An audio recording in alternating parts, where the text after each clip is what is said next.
Restaurant style கோழி மிளகு வறுவல் தான் பார்க்க போகிறோம். இதுக்கு தேவையான பொருட்கள்: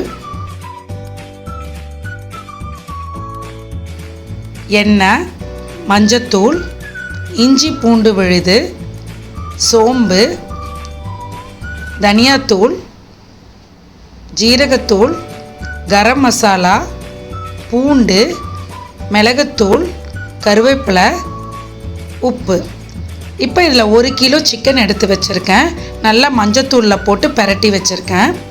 கடாயில் ஒரு 4 ஸ்பூன் எண்ணெய் ஊற்றிக்கலாம்.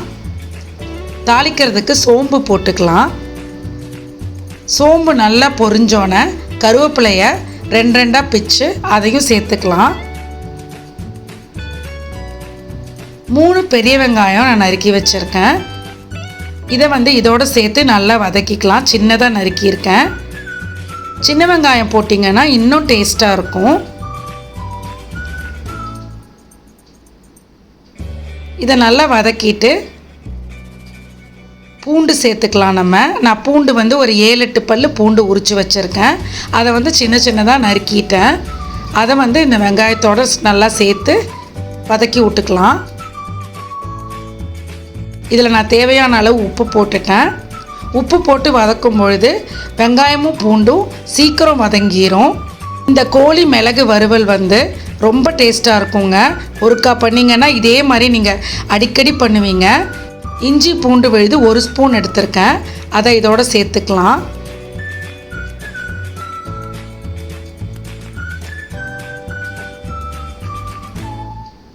இதை நல்லா வதக்கிட்டு நம்ம எடுத்து வச்சிருக்கிற ஜீரகத்தூளை சேர்த்துக்கலாம். கரம் மசாலா தூளும் சேர்த்துக்கிறேன்.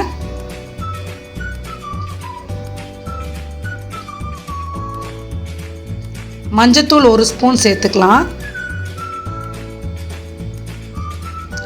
இப்போ 2 ஸ்பூன் தனியாத்தூள் எடுத்து வச்சுருக்கேன். அதையும் சேர்த்துக்கிறேன். இதில் நம்ம மிளகாத்தூள் சேர்க்க போகிறதில்ல. காரத்துக்கு நம்ம மிளகுத்தூள் தான் சேர்க்க போகிறோம். இப்போ இந்த எல்லா பொடியையும் நல்லா வதக்கி விட்டுட்டு நம்ம எடுத்து வச்சுருக்க சிக்கன் மஞ்சத்தூள் போட்டு பரட்டி வச்சுருக்கோம் பாருங்கள், அதை கூட இதில் போட்டு நல்லா வதக்கி விட்டுறலாம். இதில் நம்ம சேர்த்துருக்க எல்லா பொருளுமே மருத்துவ பொருட்கள் தான். சோம்பு, ஜீரகம், மிளகு, கருவேப்பிலை எல்லாமே உடம்புக்கு நல்லது. இந்த சிக்கனை நீங்கள் நல்லெண்ணெயில் செஞ்சீங்கன்னா சூட்டை குறைக்கும். இப்போ இந்த கடாய் கொள்ளலை, அதனால் நான் குக்கரில் மாற்றிக்கிறேன். இந்த மிளகு சிக்கன் சளி பிடிச்சிருக்கவங்க, தொண்டை இன்ஃபெக்ஷன் இருக்கிறவங்க, தொண்டையில் கரகரன்னு இருக்கிறவங்க இதெல்லாம் அதை சாப்பிட்டாங்கன்னா ரொம்ப சீக்கிரத்துலேயே சௌரியமாயிரும். சிக்கன் மிளகு சிக்கன் சளிக்கு ரொம்ப நல்லதுங்க. இப்போ இதை நல்லா வதக்கி விட்டுக்கலாம். அப்போ தான் அந்த ரா ஸ்மெல்லாம் போகும். கடைசியில் நம்ம 2 ஸ்பூன் மிளகுத்தூள் சேர்த்துக்கலாம். நம்ம பாதி அளவு மிளகு தான் இப்போ சேர்க்குறோம். ஃபினிஷிங் ஸ்டேஜில் பாக்கி இருக்க மிளகை சேர்ப்போம். இந்த மிளகு ஒன்று தாங்க இந்த சிக்கனுக்கு காரத்தை கொடுக்குது. இப்போ இதை நல்லா வதக்கிட்டு இதில் தண்ணி நம்ம நிறைய சேர்த்துடக்கூடாது. ரொம்ப பார்த்து தான் சேர்க்கணும்.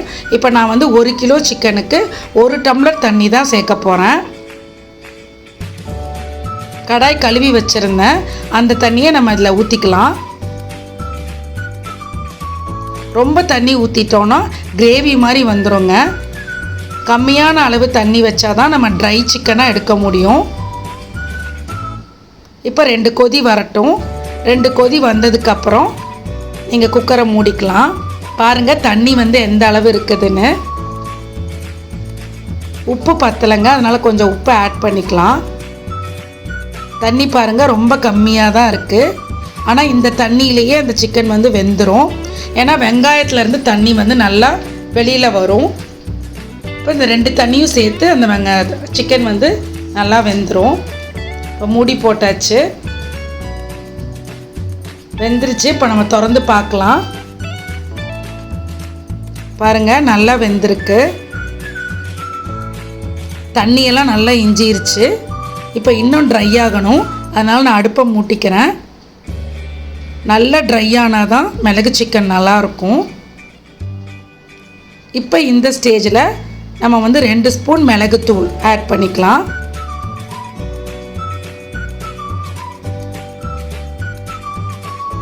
அதை நல்லா வதக்கி விட்ருங்க.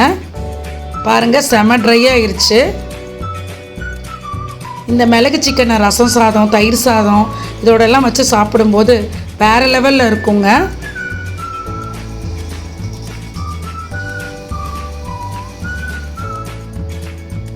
நம்மளோட கோழி மிளகு வறுவல் ரெடி ஆயிடுச்சு.